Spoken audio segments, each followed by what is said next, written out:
you have an in-house perspective. Mhm. How do you think we bridge that gap as an industry, you know, with in-house people understanding the value of being able to have someone with field experience? You know, because we went 10 years with just people going straight in-house and not having that field kind of base to get them going. Yeah, I think there's education and awareness is sounds like a broad stroke kind of answer, but I think within that, as an entire industry, being able to remove the pride of what you think you're really good at and why you maybe be better than someone else that wears the same title or identifies themselves as a landman. And it's like there's a lot of different skills needed within this, again, broad spectrum of the profession of being a landman, and it takes all of us. I think during the shell boom, things were moving so fast. We siloed so many of those jobs. And I think unless you go back and explain to people what all goes into each of those jobs, you're going to have something break. And so not to be alarmist. And, I think there's this idea, there's a looming energy crisis is the way ABL's strategic planning committee has been talking about it. But we shouldn't sound like, Chicken Little, the sky is falling, and just try to scare people for no reason, but to look at it, the aging group of guys in the field may be the guys that are really good at title and maybe really good at title in areas where the records aren't digital, or they live close to the courthouses where they actually need to go pull the probate that is not online. There's also there's an art to leasing and to buying minerals that the in-house folks don't necessarily have because they're assigning that work out to other people. Yeah. The other side, though, from the field side, is like you may be really good at all the things that I just described, but not really understand the ins and outs of a joint operating agreement, or to read a purchase and sell agreement, or a mergers and acquisitions document, or what these massive trades and the tax implications of them are that some of the in-house folks are doing, or the pressure that the in-house folks have when they've got 6 rigs that they're running, and the rig monster, is a 12 to $18 million project bearing down their back, and it's a several $100,000 standby cost for them not being able to tell their You're not engineer on to time. rain and you're good to drill. And that's why Yeah. they keep emailing and calling the guy in the field and like, do we have that signature yet? Do we have that signature yet? Yeah. And so I think there's just sometimes we forget all the different aspects. The other one, which is another one that's an issue that doesn't really fall necessarily under APL, but our division order analysts and our lease analysts, they have their own organizations, but I've spoken to those groups and they are aging out and they're 100%. having issues backfilling, and land departments don't work without that staff in the back of house to get all the data input correctly and to flag things and to build your expiration schedules. And No, it's it just, takes a village, I guess, is yeah.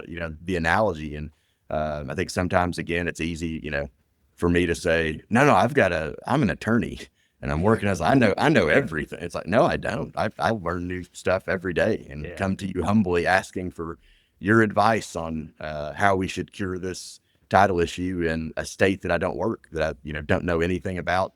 Kentucky, I think, was the example I was telling you earlier. Yeah. Yeah. Oh, Kyle's the APL president. We should hire him. It's like, no, you No, probably you're should. probably, I'm probably the worst guy.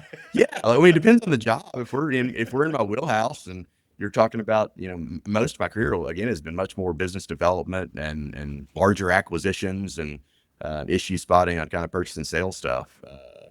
I've drilled plenty of wells, but again, you don't want to stick me in a courthouse. Your bills are gonna be through the roof. Me trying to figure out what to do. So Yeah. Where to go. I think with the consolidation that we've seen in the business, companies over the last 5, 10 years, 5 years especially, lots of consolidation after the Permian and things like that. And these companies get bigger and bigger. You've seen that segregation of the back office, the mhm, land administration from land. yeah, More and more you're hearing about, division order and all that stuff's falling under accounting. And then so those teams are being led, or accounting or finance, those teams are being led by accounting and finance people. They don't understand the land component. And so you lose that connection between what land is doing and what's important to land and the how you got to connect the dots.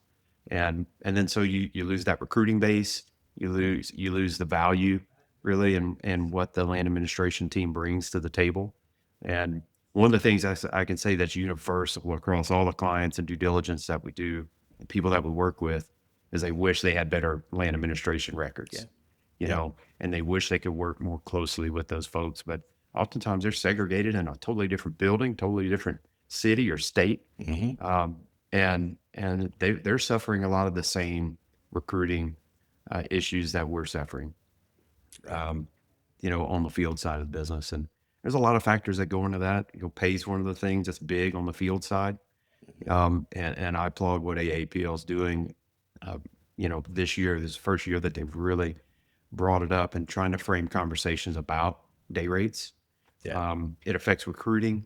It affects retention, especially in the field. Every time you have one of these downturns and, a COVID or something happens, you lose a certain percentage of your landmen because they have to go get another job and then they find out they can make more. Hmm. Um, man, tell me kind of maybe talk about how that conversation really came to life and some of the things that the AAPL is doing to promote that conversation and talk about what landman day rates are in the field and what's your ultimate objective with this initiative at AAPL this year? Yeah. So, but thanks for framing that kind of question. It's something that I've been passionate about, but also a lot of folks that I'm close with.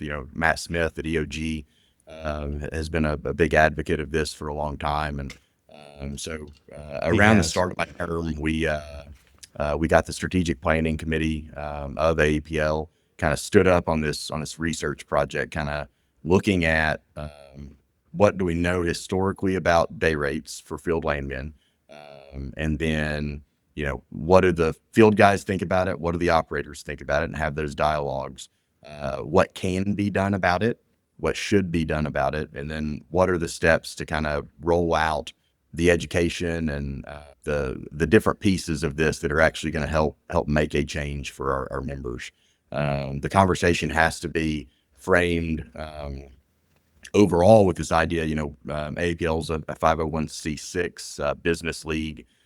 We are not a licensed group of people, and so we can't come in and tell you nationally the day rate is now X, or it's now a percentage of the transaction, or it's whatever Mm-hmm. it may be. So instead, we can really only kind of three key things that we can do is get all the education together that empowers our members to be able to have conversations with operators. So the field guys being able to talk to operators understanding what's behind it. Some of that involves different pay structures or ideas around that. Some of it just shows data of changes over time to give people kind of markers of what value are. The other is education, which has come out of those conversations a lot, is that operators want to make sure that they're paying for a good product. And so what's actually out there to train and make sure we have more skilled people in the field. And then the third is just this overall awareness. If people have heard me speak this year, I normally end every one of them with a cheesy tagline of, every energy project needs a landman and every landman should be an AAPL member.